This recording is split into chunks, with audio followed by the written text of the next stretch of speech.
আপনি কি জানেন মানিকগঞ্জের সাটুরিয়ায় এমন কিছু জায়গা আছে যেগুলো একদিন গেলে মনে থাকবে সারা জীবন।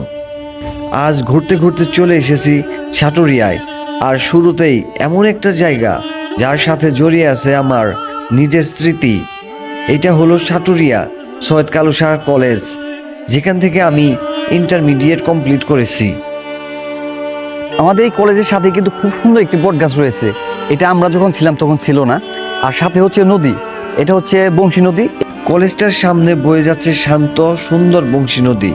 জায়গাটা এত সুন্দর যে একবার আসলে বারবার আসতে ইচ্ছা করবে। এরপর আমরা চলে গেলাম সাটুরিয়ার বিখ্যাত হোসেন ভাইয়ের মুড়ি ভর্তা খেতে। এই মুড়ির সুনাম এত বেশি যে না খেলে সত্যি মিস করবেন।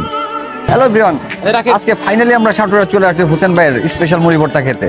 পরবর্তী ভিডিওতে থাকছে ফুল ডিটেলস, মিস করবেন না যেন।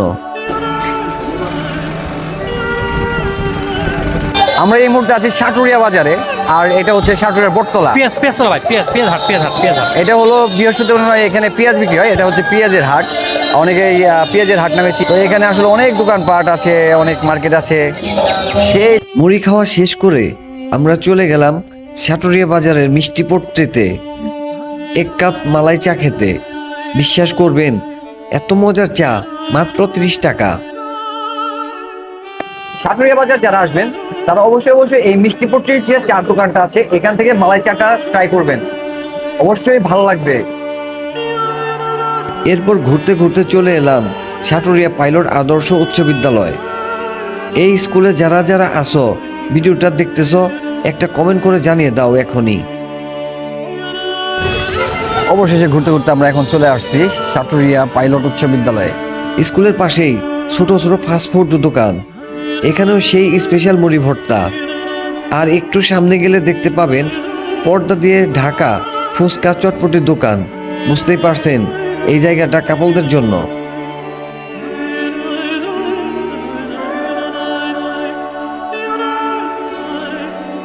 সাটুরিয়ার স্কুলের পাশে ফুচকা চটপটি খুবই জনপ্রিয়, আর এটা প্রতিদিন বিকেলেই বসে। এরপর চলে এলাম সাটুরিয়া বাস স্ট্যান্ডে, কিন্তু এসে দেখি এখানে আর বাস থামে না। এখন এটা পুরোপুরি কাঁচা বাজার, মাছ ফল সবই পাওয়া যায়। আগে কিন্তু এখানে বাস স্ট্যান্ড ছিল, আর এখন এটা হলো কাঁচা বাজার হয়ে গেছে। সাটুরিয়া বাস স্ট্যান্ড ছিল এক সময়, আর এখন এটা হয়ে গেছে এখন কাঁচা বাজার মার্কেট আর কি। ও ভালো লাগছে।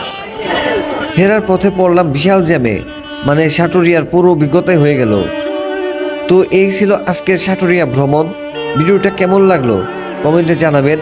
ভালো লাগলে অবশ্যই লাইক, কমেন্ট আর শেয়ার করে দিবেন।